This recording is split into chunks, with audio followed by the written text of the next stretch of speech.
नमस्कार. तर आपल्या या लेक्चर सिरीजचा हा दुसरा व्हिडिओ. मागच्या व्हिडिओमध्ये आपण काय पाहिलं तर विकास म्हणजे काय, विकासाची तत्व, विकासावर परिणाम करणारे घटक आणि विकासाची संपूर्ण संकल्पना आपण काय केली समजून घेतली. विकास आणि अध्ययनानुभव, विकास और अधिगम दोनों का क्या रिलेशन है, यह सबकी चर्चा हमने पिछले वीडियो में करी है. तो इस वीडियो में हम क्या करने वाले हैं, तो विकास पर परिणाम करने वाले जो घटक है उनका हम डिस्कशन करने वाले हैं. विकासावर परिणाम करणारे घटक मूलतः हे दोन प्रकारचे घटक आहेत. पहिले म्हणजे अनुवंश आणि दुसरं आहे ती म्हणजे परिस्थिती. मराठीमध्ये आपण अनुवंश परिस्थिती म्हणतो, तर हिंदी में हम उसको वंशानुक्रम और परिस्थिति कहते हैं. देखेंगे क्या है. तो influence of heredity and environment on development, विकास पर वंशानुक्रम और परिस्थिति का प्रभाव कैसे होता है, सकारात्मक होता है, नकारात्मक होता है. पहले जानेंगे वंशानुक्रम क्या है, हेरिडिटी क्या है. तो हेरिडिटी क्या है, यह एक जैविक गुण है जो हमें अपने आप मिल जाता है. इसमें हमारा अपना कोई रोल नहीं रहता है. जिसमें शरीर रचना, यानी कि आप देखो किसी फैमिली के लोग बच्चे ऐसे हेल्दी और बड़े होते हैं, किसी के कम होते हैं. जैसे कि अपनी त्वचा का रंग है, हम तो कितना भी कोशिश करें हम अपना रंग नहीं बदल सकते, हम अपना रूप में ज्यादा चेंज नहीं कर सकते. जगद्गुरु तुकोबाराय म्हणतात की ठेवेले आनंदी तैसेचे राहावे. कारण ज्या गोष्टी आपल्या हातात नाही ते आपण बदलू शकत नाही, कारण ते कशा मिळतात आपल्याला, अनुवंशाने मिळतात. हे जैविक गुण आहेत. शरीर रचना, आपल्या शरीराची रचना, हे गेलेले केस किंवा असलेले केस, हा त्वचेचा रंग, हा सगळा आपला कसा मिळतो, अनुवंशाने वंशानुक्रमाने मिळत असतो. त्यानंतर बुद्धी, बुद्धी पूर्णपणे अनुवंशिक नाही परंतु फार मोठ्या प्रमाणामध्ये अनुवंशिक असते. ते आपल्याला आपल्या आई वडिलांकडून मिळत असते. त्यानंतर प्रतिभाएं, विभिन्न प्रतिभाएं, जैसे कि संगीत है. अगर माता पिता संगीतमय हो, आपने देखा होगा जितने भी बड़े बड़े संगीतकार रहे उनके घरों में संगीत का वातावरण रहा है. हाँ, कुछ लोग ऐसे भी हैं कि वातावरण न होने के बावजूद भी उन्होंने अपनी प्रतिभा को निखारा है. मगर इनकी संख्या अगर देखें तो आपको ध्यान में आएगा कि अनुवंश का बहुत बड़ा रोल इसमें होता है. खेळ में, खेळामध्ये सुद्धा अनुवंशाचा रोल असतो. गणितीय तंत्र याच्यामध्ये अनुवंशाचा रोल असतो. त्यानंतर तांत्रिका म्हणजे टेक्नॉलॉजी, टेक्नॉलॉजी समजून घेणे, टेक्नॉलॉजी सांगणे किंवा टेक्नॉलॉजीचा वापर करणे, याच्यामध्ये सुद्धा अनुवंशिक गुणधर्म प्रभावी ठरतात. तंत्र और मस्तिष्क का विकास, टेक्नॉलॉजी आणि मस्तिष्क म्हणजे मनातल्या आपला मेंदू, ह्या मेंदूचा विकास सुद्धा कशावर असतो, वंशानुक्रमावर अवलंबून असतो. फक्त ह्या चांगल्याच गोष्टी नाही तर काही जन्मजात रोग सुद्धा अनुवंशाने आपल्याला मिळतात. आता हे कसं घडतं, तर जेव्हा गर्भधारणा होते, जेव्हा फलन होतं, जेव्हा स्पर्म आणि एग यांचं फलन होतं, त्यावेळेस काय होतं, आपले जे 46 गुणसूत्र असतात त्यापैकी एक गुणसूत्र म्हणजे महिलांमध्ये एग मध्ये असलेलं XX आणि पुरुषांमध्ये आलेलं XY, ह्या दोघांपैकी X आणि Y चा जर फ्युजन झालं, डॉमिनेट झालं, तर त्या ठिकाणी मुलगा होतो आणि XX झालं तर काय होतो, मुलगी होते. आता हे झालं लिंग ठरवणारे गुणसूत्र. हे बाकीचे जे 23 गुणसूत्रांच्या जोड्या आहेत, ह्या 23 गुणसूत्रांच्या जोड्या काय दर्शवतात, तर त्यांच्यावर त्या गुणसूत्रांमध्ये जीन्स असतात. ह्या जीन्स हे वेगवेगळ्या घटकासाठी प्रभावी असतात. उदाहरणार्थ शरीर रचनेचं जीन्स आहे जे X मध्ये आहे, जे Y मध्ये आहे. समजा आईकडून आलेलं जीन्स म्हणजे X जीन्स जास्त प्रभावी असं डॉमिनेट करत असेल Y मधल्या जीन्सला, जी की शरीर रचना आहे किंवा रंग आहे, तर रंगामध्ये जे जीन्स डॉमिनेट करतो तो रंग त्याला प्राप्त होतो किंवा तशा पद्धतीचा रंग प्राप्त होतो. आईचा रंग जर समजा गोरा असेल आणि वडिलांचा सावळा असेल तर आईचा जीन्स जर प्रभावी राहिला तर आईचा रंग त्याला मिळतो. जसा रंग मिळतो तशीच शरीर रचना पण. सगळे एकाच जीन्स डॉमिनेट नसतात, तर अर्धे जीन्स मेलचे, अर्धे जीन्स फिमेलचे, अर्धे पुरुषाचे अर्धे स्त्रीचे मिळून मग अर्धे गुण जे आहेत ते त्याच्या आईकडून, अर्धे गुण त्याच्या वडिलांकडून, अशा पद्धतीनं हे अनुवंशिकतेनं काय होतात, त्याला गुणधर्म हे प्राप्त होतात. आता त्याच्या पुढे जाऊन जर थोडासा आपण विचार केला तर पहा की आई वडिलांना जे गुण मिळालेले आहेत ते त्यांच्या आई वडिलांकडून मिळाले आहेत. म्हणजे त्यांच्यामध्ये त्यांच्या आई वडिलांचे अर्धे अर्धे, त्यांच्या आई वडिलांचे अर्धे. असा जर विचार केला तर 50% गुण हे आई वडिलांचे, उरलेले 25% हे 4 आजी आजोबांचे, त्याच्या उरचे 12.5% त्यांच्या पुन्हा वाडवडिलांचे. अशा पद्धतीने ही लिंक लागत जाते. म्हणून आता 12 पिढ्यांची माहिती ही काढली जाऊ शकते किंवा 12 पिढ्यांपर्यंत कुठलेही जीन्स पुढे संक्रमित होऊन येऊ शकतात.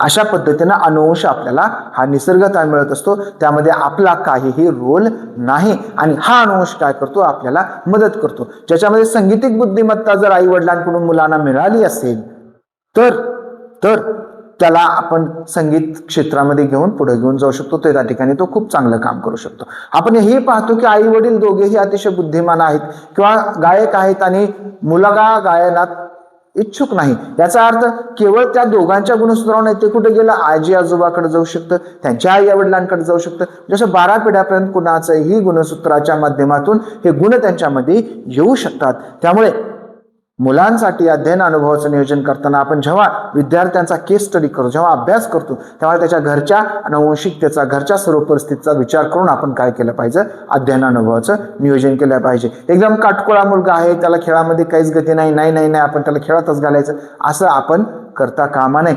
परीक्षेमध्ये अनुवंश ठेवण्याचं कारण की आपल्याला विद्यार्थी समजला पाहिजे, विद्यार्थ्याचं काय चाललंय, त्याला निसर्गतः काय मिळालेलं आहे आणि त्याला आपण कसं पुढे घेऊन जाऊ शकतो हे ठरवणारा भाग म्हणजे काय आहे, हा अनुवंश आहे. तर IQ सुद्धा तसाच पद्धतीने जीन्सच्या माध्यमातून मिळू शकतो. त्यानंतर ह्या सर्व तंत्रिका हे सगळं आपल्याला जन्म आणि विशेष जन्मजात रोगच आहेत, काही रोग आहेत जे अनुवंशिकतेने मिळतात. जसं की आपण आपल्या संपूर्ण भारतीयांमध्ये एक आजार म्हणतात तो म्हणजे हायपरट्रायकोसिस, म्हणजे आपल्या कानावरचे जे केस आहेत, हा केस हा एक प्रकारचा आजार मानला जातो. आपण युरोपमध्ये वगैरे हे दिसत नाही, हे भारतीय लोकांमध्येच आहे. भारतीय उपखंडातले जे लोक आहेत, भारत, पाकिस्तान, बांगलादेश या लोकांमध्ये आहे, त्यामुळे हे सुद्धा अनुवंशिकच आहे. त्याचबरोबर चायनामधले सगळे लोक आपल्याला आखूड नाकाचे आणि पिवळ्या रंगाचे दिसतील, बारीक डोळ्यांचे, कारण हे सुद्धा काय आहे, अनुवंशिकतेने त्यांना प्राप्त झालेलं आहे. आपला माणूस जरी चायनामध्ये गेला आणि पती पत्नी दोघं चायनामध्ये राहिले तरीही त्यांचं मूल हे चायनीज लोकांसारखं होण्याची शक्यता कशी असते, फार कमी असते. कारण अनुवंश जे जीन्स आहेत ते जीन्स मात्र सहजासहजी बदलत नाहीत. मात्र अनेक पिढ्या जर तिथं राहिल्या, 5-10 पिढ्या जर त्या ठिकाणी राहिल्या तर मग मात्र हा बदल झालेला आपल्याला दिसून येऊ शकतो. आणि त्यासाठी आपण अध्ययन अनुभवाचं नियोजन करताना ही अनुवंशिक परिस्थिती जी आहे ती लक्षात घेतली पाहिजे. तर अशा पद्धतीने अनुवंश हा विकासावर परिणाम करतो. जसा निसर्गतः जे काही त्याला प्राप्त झालेला आहे त्याचा विचार करूनच अध्ययन अनुभवाचं नियोजन शिक्षकांनी केलं पाहिजे. त्यानंतरचा दुसरा परिणाम करणारा घटक म्हणजे वातावरण, एन्व्हायरमेंट. एन्व्हायरमेंट पर्यावरणाचं वातावरण आहे का, नाही, एकंदर सर्व काही परिस्थितीकीय वातावरण जे बाळाच्या आसपास आहे त्याचा परिणाम त्याच्यावर होत असतो. आणि हा वातावरण थोडं कन्फ्युजन दूर करू, हे वातावरण फक्त जन्मल्यानंतरच नाही, तर जन्म से पहले और बाद की परिस्थिती प्रभावित करते है. जन्माच्या अगोदरची स्थिती सुद्धा त्याला प्रभावित करते. आपल्या महाभारतामध्ये आपण एक उदाहरण पाहिलेलं आहे की सुभद्रेला अभिमन्यू पोटात असताना त्यांना सांगितलं गेलं होतं अर्जुनाने की चक्रव्यूह कसा भेदायचा, आणि अर्धीच गोष्ट राहिली, मग चक्रव्यूह भेदायचा तो शिकला आणि मग बाहेर पडायचा काही तो शिकला नाही. ही एक कथा आहे. परंतु आजही जर आपण पाहिलं तर जी परिस्थिती बाळ पोटात असताना त्याला मिळते त्याचा परिणाम त्याच्या आयुष्यभराच्या विकासामध्ये होत असतो. कशावर होत असतो तर गर्भकालीन माँ का स्वरूप आणि पोषण. आई कशी आहे, आई हेल्दी आहे का, निरोगी आहे का. जर आई हेल्दी आणि निरोगी असेल तर बाळ सुद्धा निरोगी होण्याची शक्यता खूप जास्त असते. त्यामुळे त्याच्या आरोग्यावर, त्याच्या मानसिक जडणघडणीवर आईच्या आरोग्याचा परिणाम असतो. आईचं पोषण सुद्धा, आज आपल्या देशामध्ये 80% बायकांना अॅनिमिया आहे, HB त्यांचं डाऊन आहे, सगळ्यांचं सिझेरियनद्वारे ऑपरेशन्स करून बाळ होते, कारण आरोग्याची स्थिती तेवढी चांगली नाही. आणि आर्थिक स्थिती चांगली असून सुद्धा बाळकांचं सध्या, मुलींचं विशेषतः पोषण होत नाही. वेगवेगळे कारण आहेत, त्या कारणामुळे पोषण होत नाही आणि त्यामुळं हे प्रमाण वाढलेलं आहे की काय असा प्रश्न निर्माण होतो. पण आपण ही गोष्ट लक्षात ठेवायची की बाळाच्या विकासासाठी गर्भकाळामध्ये आईचं पोषण कसं झालेलं आहे, आईची निरोगी आहे का, तिची शारीरिक स्थिती कशी आहे, सक्षम आहे का, तिला ताण तणाव या सगळ्या गोष्टीचा परिणाम काय होत असतो, बाळाच्या विकासावर होत असतो. त्यानंतर जन्मानंतरच्या काय आहे त्या भौतिक म्हणजे घर आणि स्कूल, शाळा आणि घर. घरात काय वातावरण आहे, घरात कशा पद्धतीनं त्याला प्रेमानं वागवलं जातं का, त्याला स्वीकारलं जातं का, तर तो सकारात्मक बनतो, तोही प्रेमळ बनतो. त्याला झिडकारला गेलं तर तोही असा तिरसट बनण्याची शक्यता असते. म्हणजे त्याचा परिणाम त्याच्या विकासावर होतो. चांगलं सकारात्मक वातावरण असलेल्या घरची मुलं ही अतिशय वेगानं आणि चांगला विकास करताना दिसून आलेली आहेत. त्यानंतर सामाजिक वातावरण, म्हणजे कुठला परिवार आहे, फक्त घरचं वातावरण, आसपासचे शेजारी पाजारी कसे आहेत, त्याचे मित्र कसे आहेत, तो आपोआप अनुकरणाने शिकतो. शेजारचा माणूस जर एखादा डोळा छोटा करून बोलत असेल तर आपल्या लक्षात येईल काही दिवसानंतर आपलं बोल जर त्याच्यासोबत जास्त आवाजात राहिलं तर तो सुद्धा असा डोळा छोटा करून बोलायला लागते. किंवा काही मुलांना असं नाक विनाकारण ओढण्याची सवय लागलेली असते, ती काय असतं, कोणातरी आसपासच्या कोणातरी अनुकरण केलेलं असतं. तर त्याचा परिणाम म्हणजे काय आहे, सामाजिक वातावरण, परिवार, त्याचे जे मित्र आहेत त्या मित्राचा सुद्धा कळत नकळत परिणाम त्याच्यावर होत असतो. मुलं जे व्यसनी होत त्याचं कारण महत्वाचं आहे ते म्हणजे मित्र आहे. आज ऑनलाईन मित्र आहेत, ऑनलाईन मित्रांचा सुद्धा परिणाम त्याच्यावर होत असतो. त्यानंतर शैक्षणिक वातावरण, शाळेत कसं वातावरण आहे, कुठे मिळालं शैक्षणिक वातावरण, शाळेमध्ये किंवा ट्युशनमध्ये, क्लासमध्ये कशा पद्धतीचे शिक्षक आहे, कशा पद्धतीची शाळा आहे, सकारात्मक आहे का, त्याला संधी देते का, त्याच्यातल्या कौशल्यांना स्थान देते का, ह्याचा सगळा विचार करणारी शाळा असेल तर त्या ठिकाणी त्या विषयांचा त्याचा विकास होतो. आपल्याला आठवत असेल आपल्याला कोणता विषय आवडतो, समजा मला इंग्रजीचा विषय आवडतो, का आवडतो, तर मला चांगले इंग्रजी शिक्षक मिळालेले असतात. ज्याला चांगले शिक्षक मिळाले त्याच विषयाची आवड त्या लेकरामध्ये निर्माण होते, जास्त विकसित होते. त्यामुळे त्याचा परिणाम सुद्धा बालकाच्या विकासावर होत असतो. सांस्कृतिक परिणाम, सांस्कृतिक परिस्थिती म्हणजे परंपरा आहेत, वेगवेगळे सण समारंभ आहेत, त्याचाही परिणाम होत असतो. आणि या सगळ्या परिस्थितीचा परिणाम काय होतो, बालकाच्या विकासावर होतो. आपण पाहिलं की बालकाच्या विकासावर अनुवंशाचा परिणाम होतो.